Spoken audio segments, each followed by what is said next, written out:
Hello and welcome to our second part of Massive Tutorials.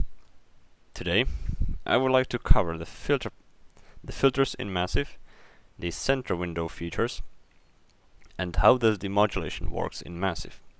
So let's get to it. Massive provides two filters. We can enable or disable each filter by clicking this box. And as I mentioned before, this slider determines the filter to which filter the signal is going to. So if we turn this all the way up, we can see there is F1. So it means that 100% of signal from this oscillator is going to filter 1.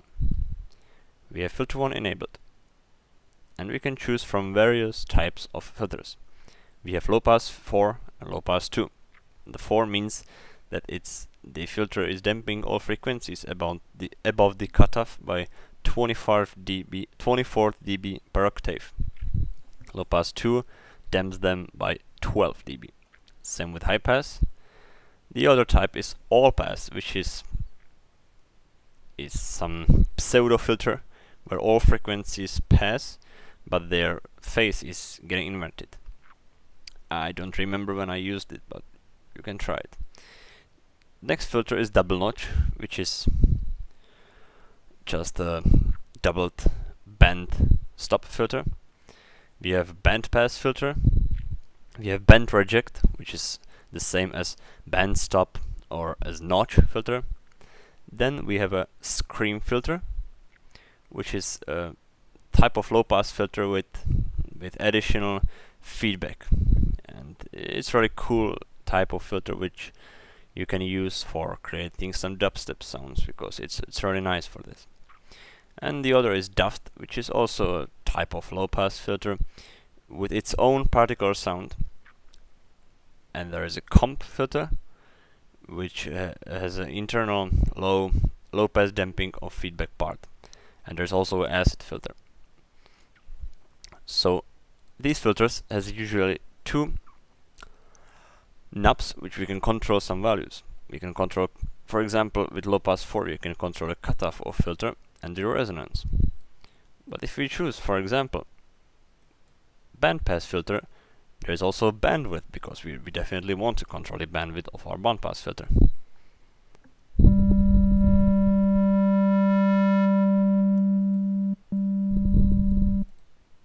For some type of sounds, the middle knob is just not available because it's not needed.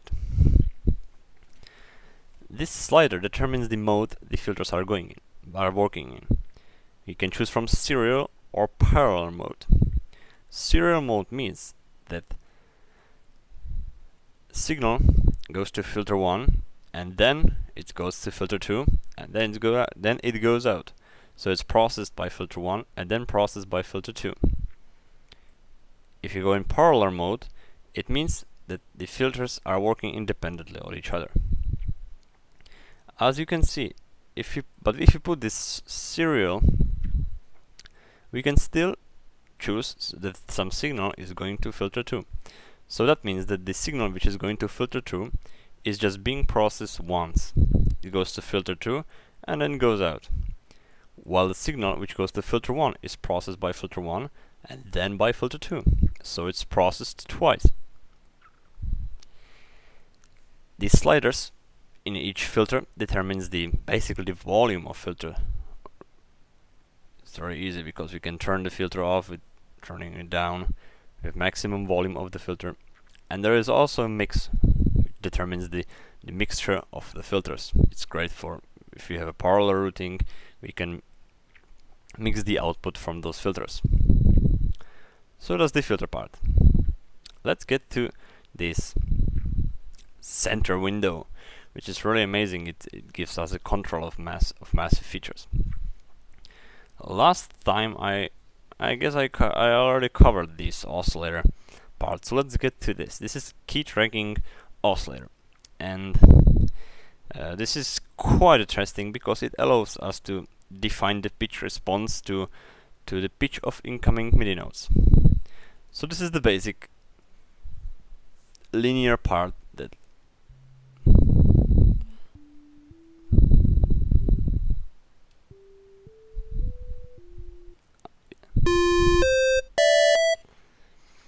I think it's really clear because the pitch is similar with the MIDI note I'm pressing. Let's see if we disable this. This means that it doesn't matter which note I press on my MIDI keyboard, it still plays the same pitch.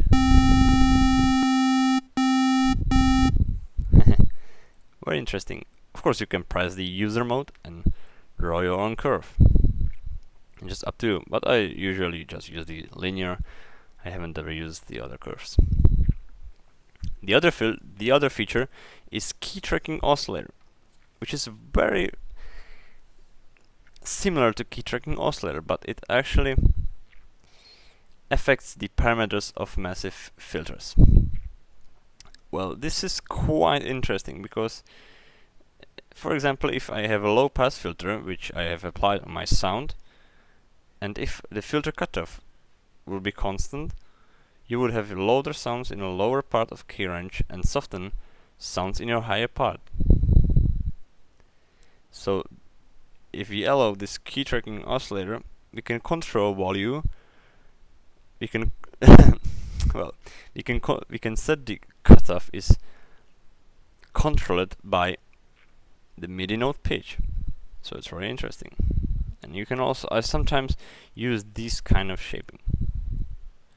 Don't know why, but I find it really interesting. But I find it really works in most situations. This kind of shaping.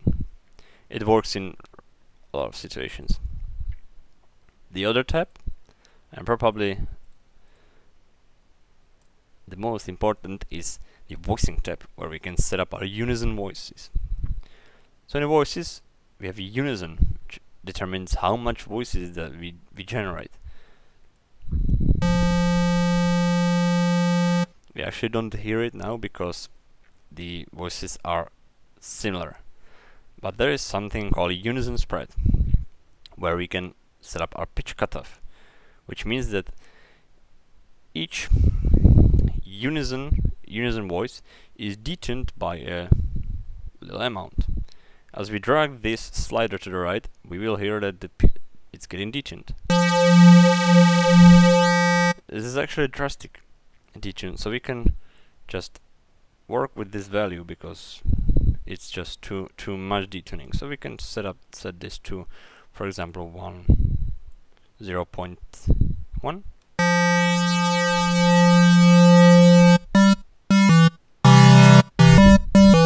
And we can find something cool. The other thing is wavetable position, which means that each voice has different wavetable position, and this is in degrees. It's actually not very well heard on this square type, but it's. Let's try it with different waves. Let's try sonic.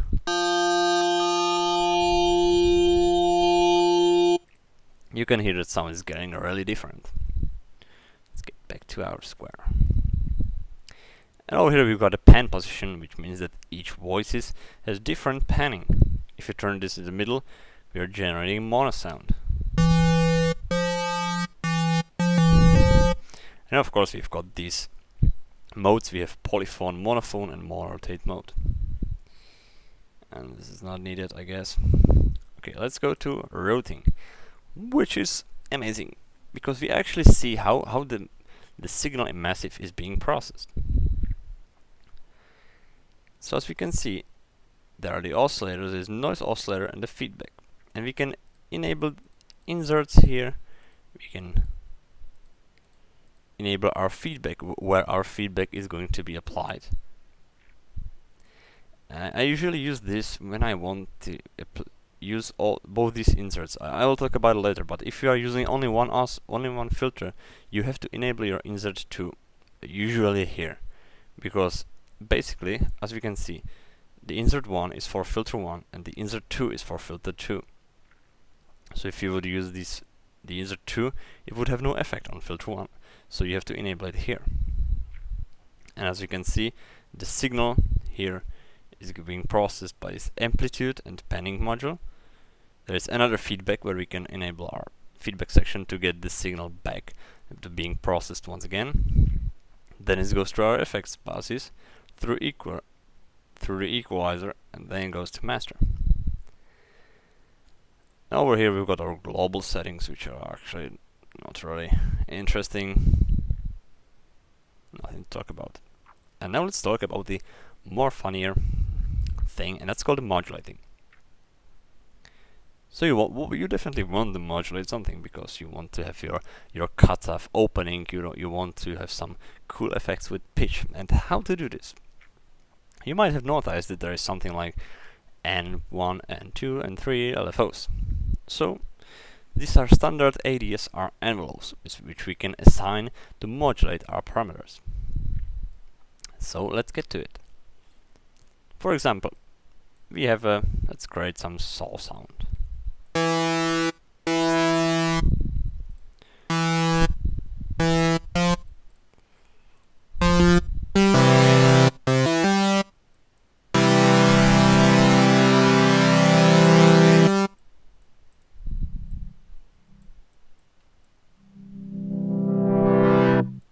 Okay, that's fine. So now say that we want the cutoff be opening. So we're gonna take the first envelope, and we can see the shape here. So we got a quite low attack, 100% level, quite long decay, another level is about 50%, and short release. So let's increase the release. And how to assign the modulation? You just simply click these crows and put it to the box, and then you click and drag.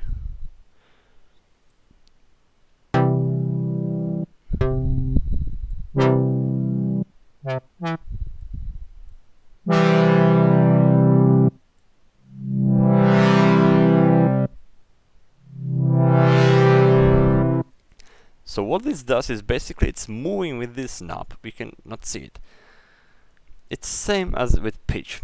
So I press the note, it goes the attack is the time it reaches the maximum level.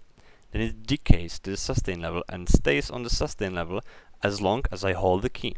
And when I release the key, the release time is the time it takes to fade out. So I press the key.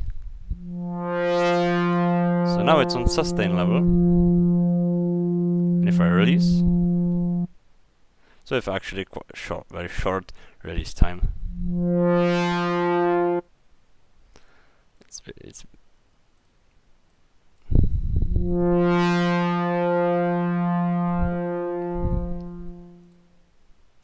basically the fourth envelope, as we can see, is already assigned to our amplitude module. So the fourth envelope determines the amplitude envelope of our of the output. So let's decrease this level.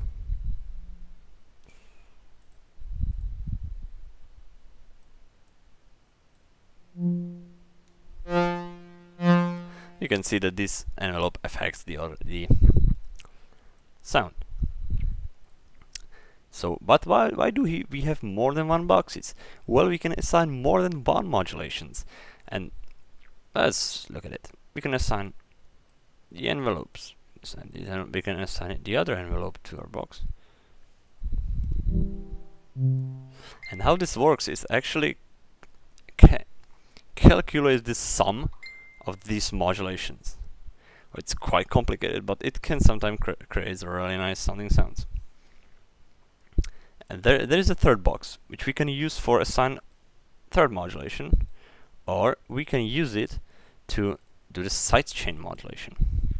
And what it means that we are actually controlling how much the modulation on this knob, well, let's say it, is being applied. So we can use our macro control.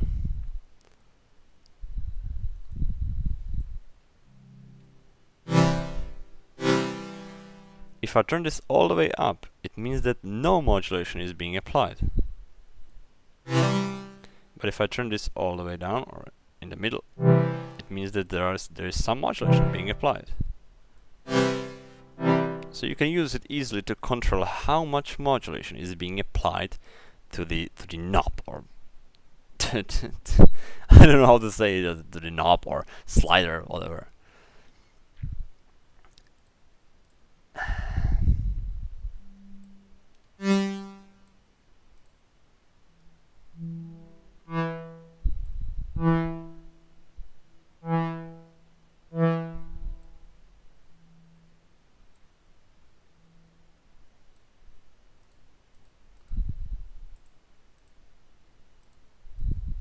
of course, you have to have this sidechain enabled by clicking on it, and you can choose whether it's being modulated upwards or downwards with a sidechain module.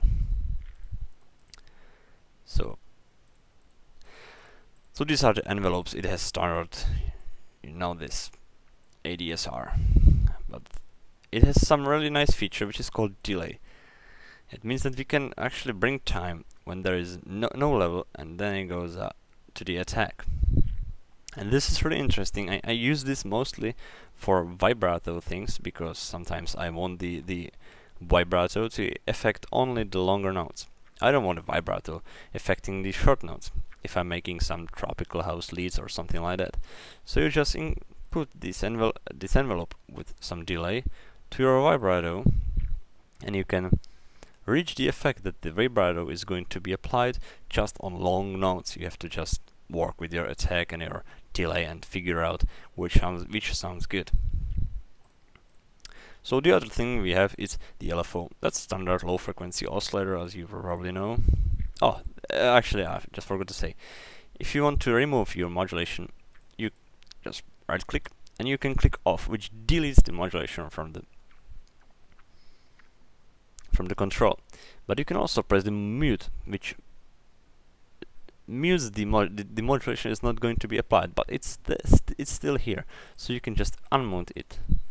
That's much easier, because you don't have to assign the modulation again, unless you want to delete it forever.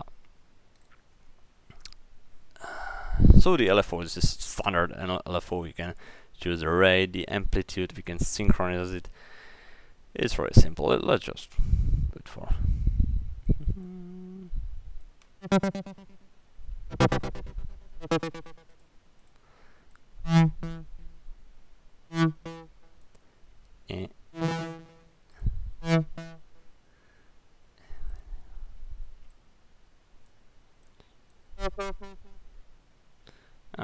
Let's just turn our level up. It's obvious. With this X fade curve, you control the mix of these envelopes, and you can also choose some really nice envelopes just for. There's an amazing number of these envelopes, and there is something called internal envelope. It's basically something like this envelope, but it's used just for modulating inside this box. As you can see, you have something like this. It's really cool for applying for vibrato or something like that. It has just attack and decay. And the other thing Massive provides, it's not just the LFO, but here you can switch to a performer and stepper. And what performer is well, I will show you it in example. Let's try some. It's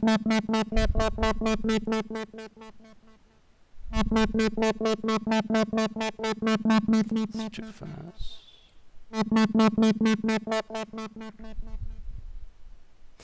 So it goes in these steps and it applies this curve to the parameter.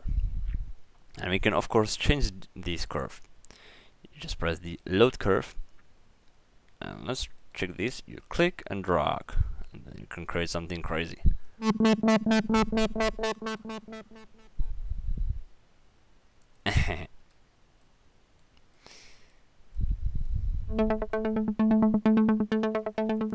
Or let's try this one. I guess it's pretty clear. And this is really cool for creating some. I used this when I was doing some future bass sounds, and I wanted this this kind of sound, and it's very cool for doing this. And you can apply even more performance to the cutoff and create some nice sweepy sounds. I guess this is really clear. You have also the ratio knob and synchronize. It's really easy. And the other thing from performer is stepper. And this is basically the performer, but it actually does not provide the waveforms. It just provides the values. So we just can create some steps. I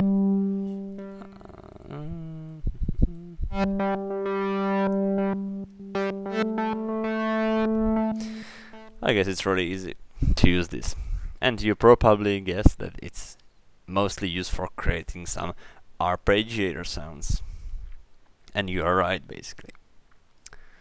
So I hope I've covered. Oh, actually, there is macro control. I absolutely forgot this.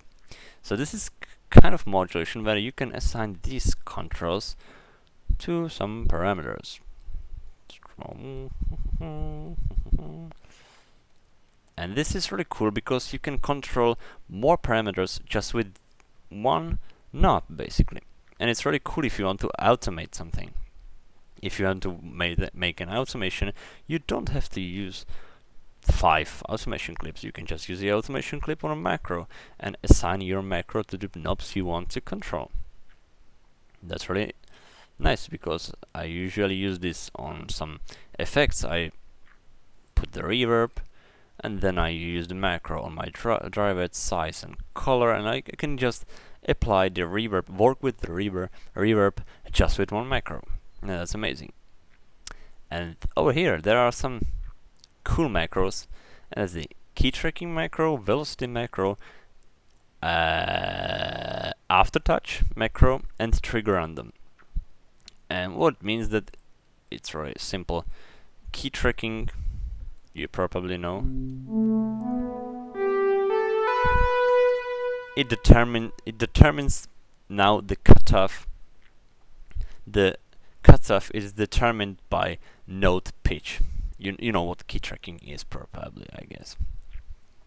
It's basically same as velocity, but now it's not being controlled by note pitch, but it's being controlled about with how hard I press the note.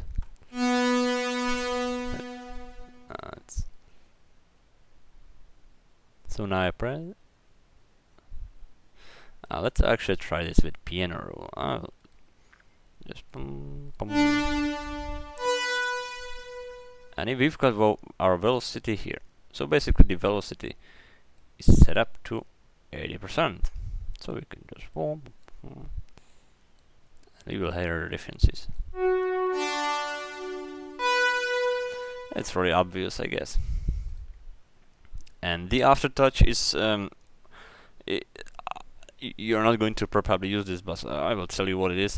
It's a parameter, and it's determined of how hard I held down the K after I pressed it. Well, some MIDI keyboards have this feature, but mine actually does not have, so I can't show you how it looks. And the last thing is the trigger random, which is really easy. It just generates random value in the range.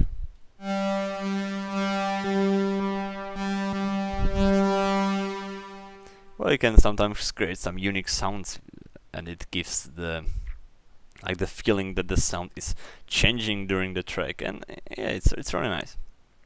So I hope I covered everything from this part, and in our last part we are going to cover the rest, the effects and the insert modules, and then we will get to creating our sounds. Wow, so excited. Okay, thank you for watching and see you next time, guys.